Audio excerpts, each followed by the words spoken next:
I agree. I think true. that's love. I That's think love. there's like a Family Guy episode where they basically do that, where it's like Christmas, everyone asking for so much stuff is like killing Santa. So they make a whole pact where everyone in the world only gets one present at Christmas. Yeah. And it's like really, everyone agrees to it, and it's like kind of sweet that everybody was like, okay, instead of because you could just, when you grow up, you realize Christmas doesn't really matter because you could just buy your own stuff. You're an adult. If you need it, you know. You've got your own money. So it's like funny. It's like more stress growing up because now it's like I have to buy. I try and think about the gifts that I get you that are something different. You know, when I got you that safe, that's a really strange present to get someone. But I thought you'd like it. You know. Yeah. So okay. I don't know whether you liked it or not. It's like hard to buy, I guess, when you're because it's like Mum's buying. Your mum's out there, she just said, oh my God, I bought the same present last year. Yeah. You know, because she's just going out and buying things. Whatever's Consumerism. Whatever's in front of her, whatever's on offer. She buys it thinking, I must get this. But if she actually sat down, you could almost make something. Yeah. You know, you could almost make a gift for somebody that shows more love.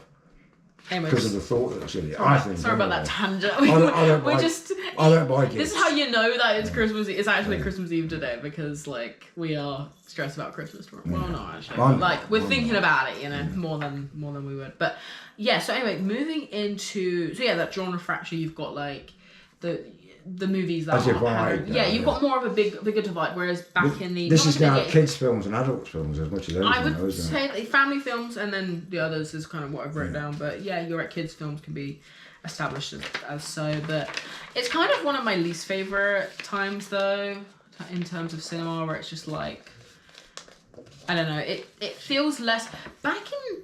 I guess the day sounds really weird, but back in like what we talked about earlier, the 1940s and stuff, it's like everybody watched just that. Even going back to the silent films, everybody's like watched that, you know. But I feel like there's some point that's not from the 80s, but like in the genre fracture time of it, where it's like people, you could choose what one to watch. That's kind of the thing. If you have a family, you could either choose comedy, Christmas, ones that aren't pandering, you know, rom-coms, family films, whereas earlier on, like Home Alone, not Home Alone, Gremlins, you had said everybody had seen, your whole group of friends had seen that and all these things, but I feel like later on it gets to the point of just making movies to make it, which a lot of people do say now. It's like, there are movies out there that just, it's been made for no reason, you know, and I feel like Christmas is more films die off at Christmas, I think, you know, and you said yourself, because Avatar's come out now in England, I don't know about the rest of the world, but you're saying really strange time for a major film to come out.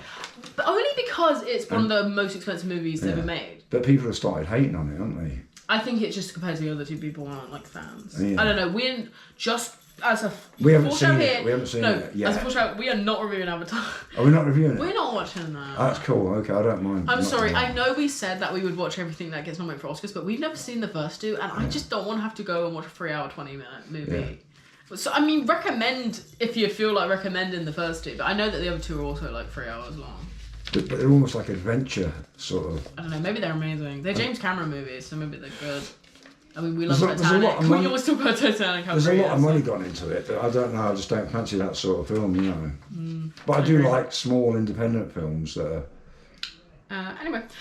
So yeah, moving into a bit more of the late 2000s into 2010s and kind of current day, which is something we're actually going to talk about a little later, but that is Christmas horror. Yeah. I said that in a weird order. I said Christmas like that was surprising to me, but then I realised horror was supposed to be the different... Well, I don't know why I said it like that. Genre, you know? I said it like a really weird way. Christmas horror. You got like, you know, Black Christmas, Krampus, Silent Night, Deadly Night... which is what we were reviewing, you know, later. And you got a million more examples. In the 2000s, they did... Evil horror spoiling Christmas for everybody. Yeah. And you have to win it back. But it's funny, because I do find that with these movies, they are more like, how we were saying earlier, kind of like actually meant to be set around that time, you know? And do you remember we saw that Black Christmas remake where it's like around that time? Yeah, I feel like a lot of these... But what they do is that they have inventive kills. You've got people being strangled with... tinsel. No, I'm joking. You've got people strangled with Christmas lights. You've got people being...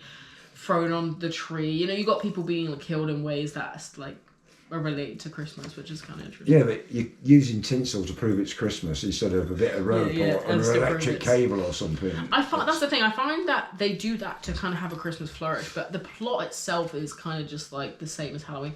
I mean, they do that with like anything though. Like Halloween, I always forget is set around Halloween. You know, it feels like such a non-factor to that movie because it doesn't really look like... You'd be fighting for your life 365 days a year, really. That's... Well, funny enough, what's kind of weird is that these bigger movies... So the original Silent Night, Deadly Night, the franchise and that, and as I was saying earlier on, a lot of it, like with the Die Hard, a lot of the time the first movie is set around a holiday, but then the rest of the sequels are just about the character, but set around a random day of the year. Like, I believe Halloween... Like the fourth one isn't set around Halloween. It's like a weird thing where they're trying to follow. Yeah, you can't keep. But it's the name is the same, you know. Like the Scream movies eventually end up in New York, don't they? What have you? So it's. But Silent Night, Deadly Night, the original franchise, I think like the rest of the movies aren't set around Christmas. Maybe I'm wrong. Actually, I don't remember. But I think the second one isn't because a lot of time they take place right after. Funny enough, getting ourselves talking now, but Friday the 13th. The only movie set on Friday the 13th is the first one, and the rest are like set the next day or something. And then the one off that is set on like Sunday the 5th. Jane and Denise Dead Me, the channel we really like, I'll link down below. He did the whole thing where he explained what day all the movies were set on. Because some of them take place like 2 days after the original massacre, so that means it's set on Sunday the 15th. If every Friday the 13th something terrible happened, you'd be ready for it on Friday the 13th. Well, what's funny is that Friday the 13th... You'd move away from the area. It's funny because Friday the 13th actually isn't set... doesn't take place once a year. It's like twice a year, right? Yeah, it's just a random day of the year. It has to be different sort of dates. Otherwise, you just learn from that, and that would be the town would be empty. Friday the 13th came, and the town would be empty because everyone goes Friday the 13th. You got to watch out for the crazy people. Or like the town that turned sundown, kind of thing. Kind of.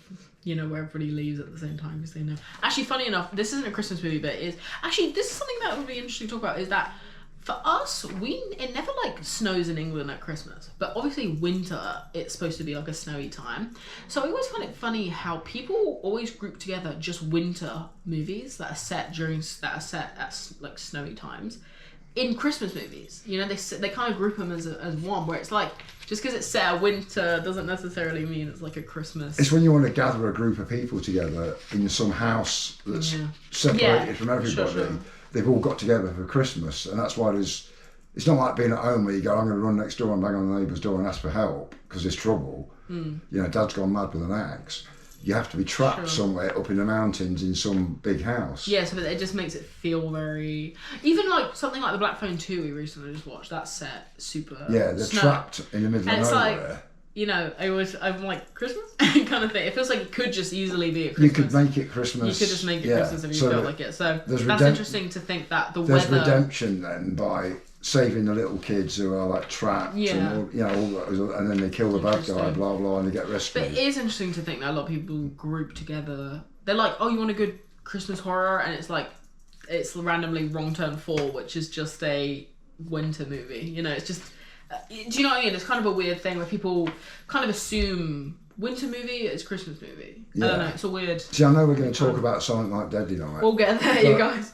The thing I don't like about that is the bad guy is a really bad guy, I think. And saying that he's not as bad as other people is not redemption for me. He's still a bad guy.